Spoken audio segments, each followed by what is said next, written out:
Assalamualaikum warahmatullahi wabarakatuh. Perkenalkan, nama saya Riko Saputra, NIM 1820201024. Saya merekam video ini di Rengat, Kabupaten Indragiri Hulu, dengan media laptop aplikasi ApowerRank. Di sini saya akan menyampaikan hasil resume buku konsep manajemen energi di tema fungsi manajemen energi sesuai struktur jabatan. Apa itu energi? Undang-Undang Nomor 30 Tahun 2007 tentang energi menjelaskan bahwa energi adalah kemampuan untuk melakukan kerja yang dapat berupa panas, cahaya, mekanika, kimia, dan elektromagnetika. Energi baru adalah energi yang berasal dari sumber energi baru. Energi terbarukan adalah energi yang berasal dari sumber energi terbarukan. Energi tak terbarukan adalah energi yang berasal dari sumber energi tak terbarukan, menurut Undang-Undang Nomor 30 Tahun 2007. Undang-Undang Nomor 30 Tahun 2007 tentang energi mengatur tentang pengaturan energi, terdiri dari penguasaan dan pengaturan sumber daya energi, cadangan, penyangga energi untuk menjamin ketahanan energi nasional, keadaan krisis dan darurat energi, serta harga energi. Kewenangan pemerintah dan pemerintah daerah dalam pengaturan bidang energi, kebijakan energi nasional secara umum, energi nasional, dan pembentukan Dewan Energi Nasional, hak dan peran masyarakat dalam pengelolaan energi, pembinaan dan pengawasan kegiatan pengelolaan di bidang energi, penelitian dan pengembangan di bidang energi.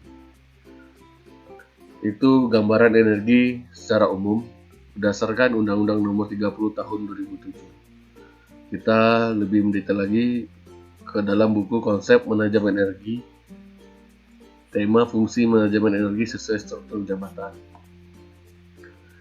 Divisi fungsional manajemen energi. Divisi fungsional manajemen energi yang dimaksud di sini adalah sebuah divisi atau departemen yang secara formal tidak berada dalam jalur struktural organisasi atau perusahaan, akan tetapi memiliki fungsi dan area kerja khusus sebagaimana divisi struktural. Anggota divisi fungsional manajemen energi yang pertama adalah Dewan Energi, yang kedua Komite Energi, yang ketiga Koordinator, yang keempat staf operasional. Inilah skematik keberadaan divisi fungsional manajemen energi, mulai dari manajemen puncak paling atas hingga ke bawah staf operasional. Bentuk skematiknya berupa piramida. Manajer energi, kita akan bahas satu persatu. Yang pertama, manajer energi. Seorang manajer energi yang efektif harus memenuhi kriteria mempunyai pengetahuan yang baik tentang operasional sistem energi dan seorang motivator yang menarik. Penunjukan seorang manajer energi merupakan langkah pertama yang harus dilakukan untuk meningkatkan efisiensi energi. Sebuah organisasi bisa membuat program energi yang efektif hanya jika telah menunjuk seorang yang secara langsung bertanggung jawab terhadap biaya energi dan program manajemen energi. Berikut contoh deskripsi kerja manajer energi.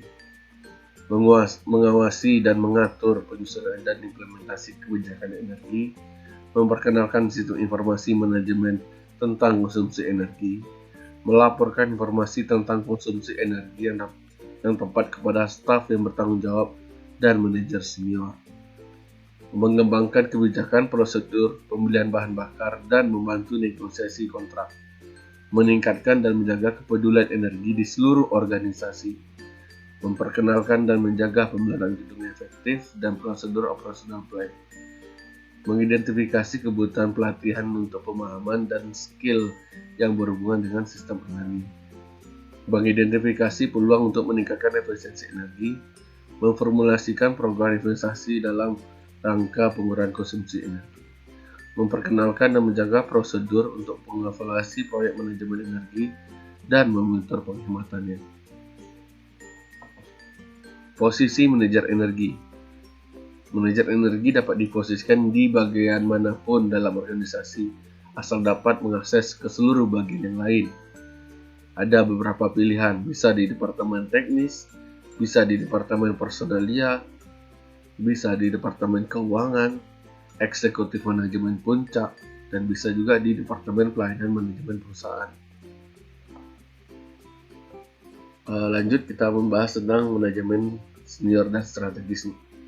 Perbaikan kinerja organisasi yang juga berarti keuntungan yang diperoleh merupakan motivasi utama manajemen senior.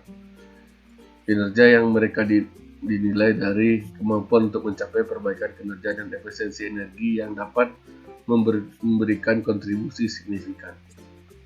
Untuk memotivasi manajemen senior, manajer energi harus menggunakan bahasa yang sama dengan bahasa yang mereka gunakan. Inilah di mana perjuangan untuk mendapatkan kepedulian terhadap penggunaan energi dapat menjadi sangat efektif. Manajer energi harus mencoba untuk memotivasi manajer yang menjadi tokoh kunci. Maksudnya di sini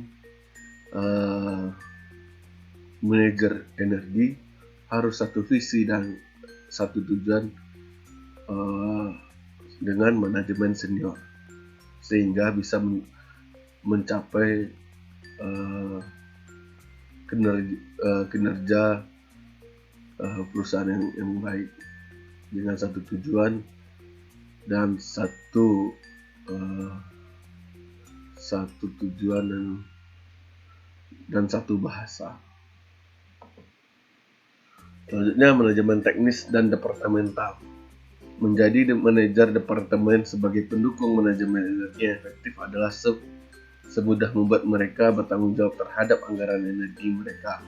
Mereka harus menganggap kesuksesan dalam manajemen energi sebagai pencapaian prestasi mereka, sekalipun itu bisa dicapai dengan dukungan yang lain. Menyusun sistem pengukuran dan monitoring bersama manajer teknis dan departemental merupakan keharusan.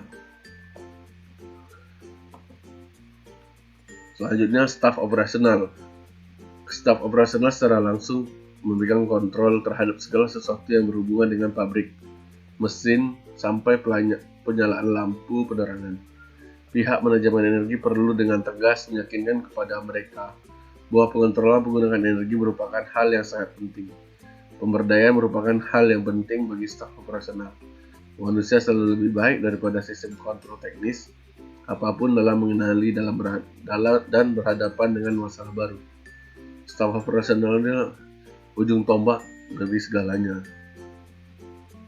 Apabila terjadi kegagalan di staf operasional, maka semua bisa jadi berantakan dan tidak tercapai kinerja yang diharuskan. Makanya mulai dari manajemen energi hingga ke staf operasional itu harus sejalan dan mempunyai tujuan yang sama.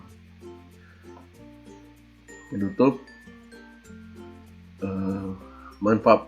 manfaat pembahasan tema ini menurut saya, pertama, kita mengetahui pengertian energi. Yang kedua, kita juga mengetahui divisi fungsional energi. Yang ketiga, mengetahui peran dan tugas masing-masing jabatan dalam divisi fungsional energi. Banyak manfaat yang dapat dalam pembahasan tema ini.